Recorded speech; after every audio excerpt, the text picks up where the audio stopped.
Here we go. Oke. Assalamualaikum warahmatullahi wabarakatuh. Shalom, Om Swastiastu, Namo Buddhaya, salam sejahtera bagi kita semua. Oke, kami dari kelompok 1 dari kelas 2020D akan memaparkan hasil dari diskusi kami, tugas tentang mitos-mitos apa saja yang ada di olahraga dan nutrisi atlet. Untuk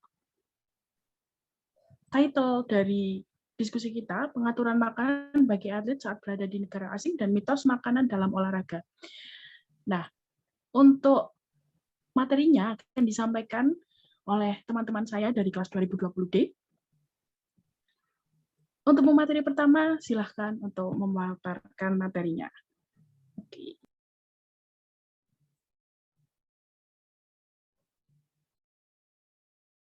Oke, terima kasih, moderator. Sebelumnya, perkenalkan nama saya Abdul Hakim Masdiar, nomor induk mahasiswa 200604744136. Di sini saya akan menjelaskan materi pertama, yaitu pengaturan makanan bagi atlet saat berada di negara asing. Sebelumnya, saya akan mendisklaimer terlebih dahulu bahwasanya tidak ada gizi asli atau jenis gizi yang pasti dalam meningkatkan kemampuan atlet secara instan, baik itu saat pemusatan latihan atau saat pertandingan akan menjelang digelar. Pada dasarnya, setiap kemampuan atlet yang baik atau berada kondisi prima perlu tahapan pengaturan gizi, di mana tahapan tersebut dibagi 4 bagian. Yang pertama, koreksi status gizi, kedua, perbaikan status gizi, ketiga, pemeliharaan gizi, dan yang keempat, gizi pertandingan, yang nantinya akan ada sub penjelasannya. Yang pertama, koreksi status gizi. Koreksi status gizi gunanya adalah meng-cross-check gizi dari seorang atlet yang belum pernah dilakukan sebelumnya. Jadi, apabila gizinya terlalu banyak, maka atlet tersebut diwajibkan untuk menurunkan dan menormalkan gizi tersebut. Seperti contoh, atlet yang kelebihan berat badan, maka ia harus menormalkan indeks massa tubuhnya. Kedua, yaitu perbaikan status gizi. Biasanya dimiliki oleh mereka-mereka atau atlet-atlet yang kurang berat badan. Jadi atlet-atlet yang memiliki berat badan jauh dari indeks massa tubuh akan distimulus dengan gizi-gizi yang sudah diatur oleh ahli gizi dari pemusatan latihan itu sendiri. Yang ketiga, pemeliharaan gizi. Pemeliharaan gizi itu gunanya adalah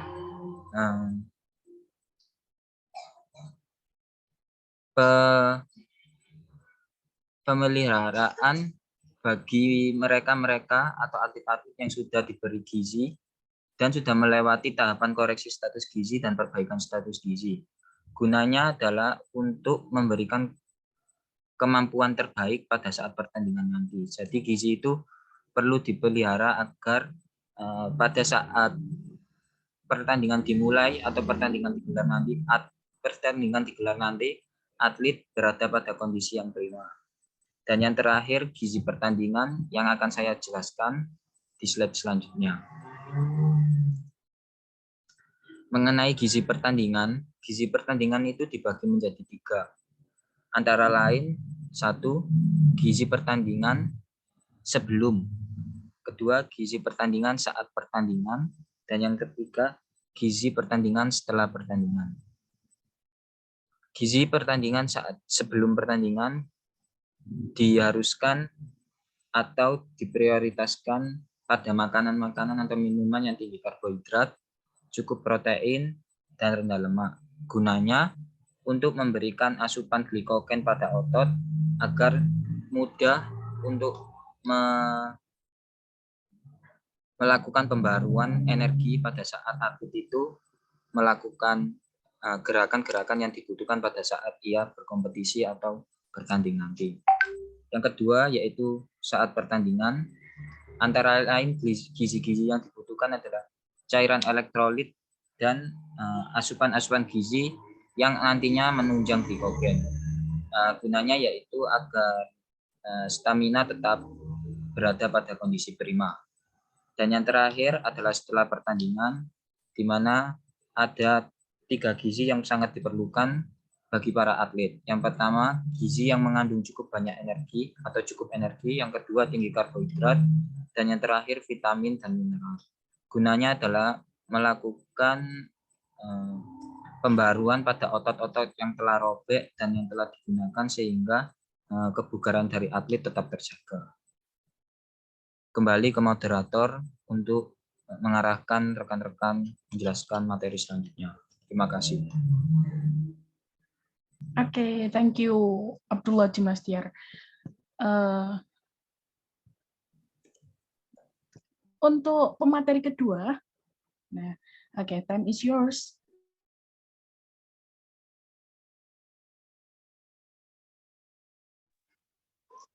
Oke, perkenalkan, nama saya Sarah Sazadanisa, NIM 139.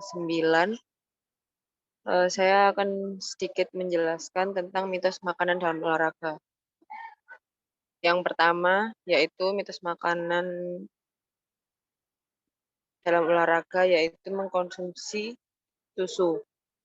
Biasanya orang-orang itu pada bilang kalau susu itu bikin kram perut atau diare, tetapi sebenarnya pada dasarnya susu yang rendah lemak atau sekarang ada kayak susu almond, soy milk gitu-gitu, itu sebenarnya gizinya tinggi dan mudah dicerna. Yang kedua yaitu mitos minum kopi. Banyak pelatih bilang bahwa minum kopi atau kebiasaan atlet minum kopi sebelum bertanding mengakibatkan tubuh sehat atau kayak bisa dibilang kayak melek gitu ya. Tapi sebenarnya jika terlalu banyak, maka kafein tersebut akan membawa lemak kembali ke darah dan lemak tersebut akan dijadikan energi. Tetapi banyak peneliti juga tidak membenarkan hal tersebut. Selanjutnya, suplemen. Terlalu banyak suplemen akan menjadikan banyak toksik atau racun dalam tubuh. Selanjutnya, makanan protein. Seharusnya atlet-atlet disarankan untuk makan protein secukupnya, tetapi banyak yang makan protein 3-4 kali lebih banyak dari seharusnya. Hal tersebut dapat mengakibatkan badan gemuk karena penumpukan protein di dalam tubuh. Yang selanjutnya mengkonsumsi garam. Atlet dianjurkan untuk minum air, bukan memperbanyak mineral atau garam. Selanjutnya mitos minum sport drink.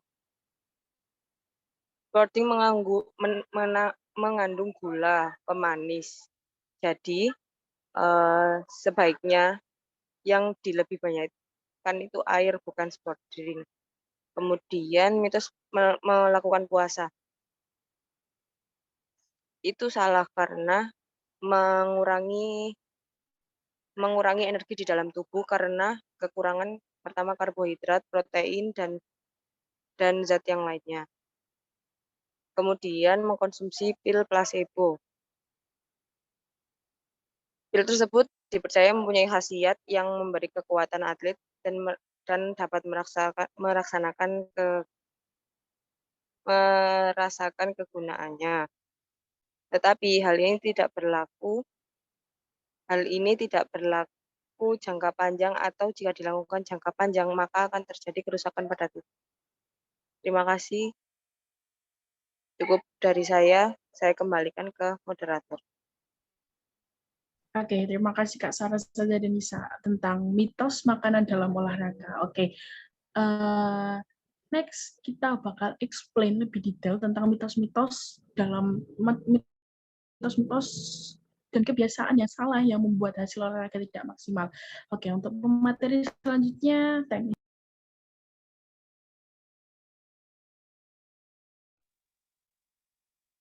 Oke, sebelumnya perkenalkan nama saya Yuhanda Bagus akan menyampaikan materi kebiasaan yang salah bisa membuat hasil olahraga tidak maksimal. Itu dibagi menjadi 7 bagian. Yang pertama, kebiasaan tidak sarapan. Kebiasaan tidak sarapan tidak disarankan karena setelah tidak makan selama 9 jam aktivitas olahraga akan berbahaya karena tubuh berupaya keras membakar kalori yang tak tersedia. Sebaiknya sarapan dahulu dalam porsi kecil tidaknya 30 menit sebelum berolahraga, apalagi jika porsi makan malam Anda sedikit. Kedua, kebiasaan minum air selesai olahraga. Jangan kita menunggu berolahraga untuk minum air yang banyak, karena sesungguhnya tubuh Anda itu perlu air sebelum, selama, dan sesudah berolahraga. Naik suhunya badan mengakibatkan hilangnya cairan dari tubuh melalui keringat. Sebaiknya minum 1 hingga 2 gelas air setiap 20 menit selama berolahraga. Dianjurkan juga untuk minum setidaknya 3 gelas air putih dalam 2 jam sebelum Anda mulai berolahraga. Yang ketiga, kebiasaan tidak makan seusai olahraga.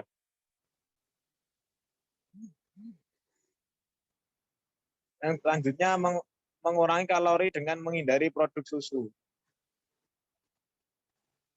Bagi wanita, mengurangi susu sangat berbahaya karena wanita berisiko tinggi terkena osteoporosis. Susu kaya akan kalsium sangat penting bagi tulang-tulang penyangga tubuh yang sehat dan kuat, akan membantu aktivitas olahraga Anda.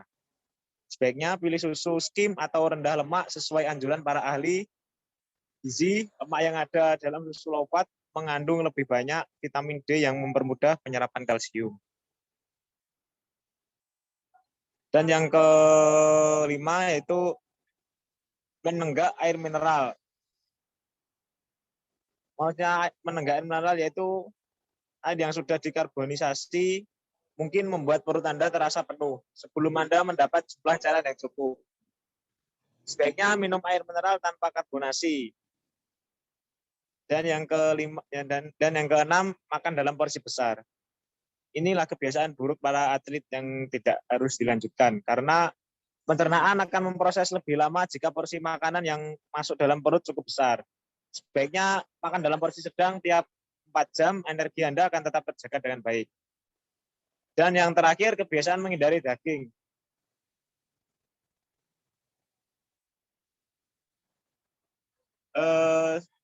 Untuk dari saya, kurang lebihnya cukup.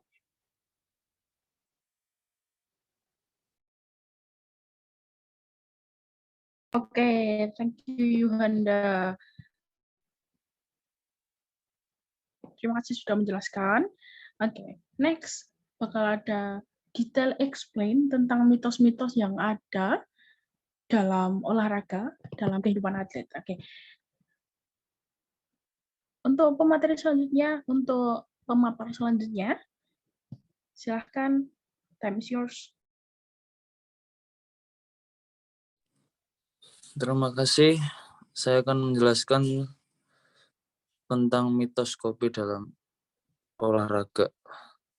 Yang pertama, atlet beranggapan kebiasaan minum kopi.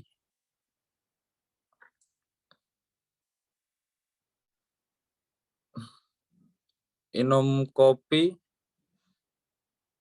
membantu membakar lemak dan meningkatkan energi dan meningkatkan metabolisme, meningkatkan energi olahraga, meningkatkan konsentrasi, dan mengurangi nyeri otot. Dan yang kedua, sebuah penelitian mengatakan kafein transfer lemak, pembuluh darah, dan otot membakar lemak dan menimbulkan energi. Yang ketiga, tetapi banyak penelitian yang meragukan sejatinya yang banyak menghasilkan energi hanya karbohidrat. Sekian dari saya, terima kasih. Oke, thank you Erlangga Mutama Sigina. Ya. Oke, next bakal explain tentang mitos protein. Untuk pemateri dan pemapar selanjutnya. Silahkan. Ya, selanjutnya saya akan memaparkan tentang mitos protein. Protein, yang pertama ada protein mempertahankan pertumbuhan dan struktur tubuh. Yang nomor 2 yaitu butuh 50-80 gram per hari. Atlet 3-4 kali lebih banyak. Yang ketiga ada kelebihan protein menumpuk jadi lemak dan akan menjadi lebih gemuk.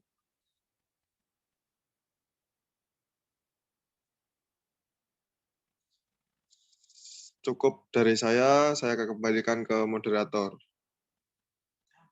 Oke, terima kasih untuk Ma'ruf telah menjelaskan, membaca tentang mitos dari protein. Oke, dijelaskan sama Rizky Kurnia. Assalamualaikum warahmatullahi wabarakatuh. Perkenalkan, saya Rizky Kurniawan, nomor induk mahasiswa 20060474-144. Saya di sini akan menjelaskan tentang mitos suplemen. Mitos suplemen, sedikit sudah baik, sedikit dalam konteks sudah terpenuhi. Kalau banyak akan tentu lebih baik. Itu merupakan anggapan yang salah bagi atlet. Faktanya, terlalu banyak vitamin akan menyebabkan timbulnya toksin atau zat beracun. Suplemen lebih banyak boleh dilakukan untuk orang-orang yang butuh vitamin tambahan. Dan itu pun harus dalam pantauan. Terima kasih. Oke, terima kasih Rizky. Nah, kesimpulan dari materi-materi tadi, tidak ada jenis gizi yang pasti bisa membantu peningkatan kualitas kemampuan atlet. Kemampuan dan kondisi atlet yang prima disebabkan adanya sinergi dari semua bagian penunjang kemampuan atlet yang tertata, baik dari nutrisi, program latihan, dan manajemen organisasi. Dan tidak semua old culture atau wacana-wacana yang ada dalam dunia olahraga belum tentu teruji validitasnya, terutama dalam bidang nutrisi atlet, baik selama latihan maupun menjelang pertandingan. Oke, itu tadi presentasi dan pemaparan materi dari kami, dari kelompok 1. Akhir kata, jika kami ada salah kata, mohon maaf. Terima kasih. Wassalamualaikum warahmatullahi wabarakatuh.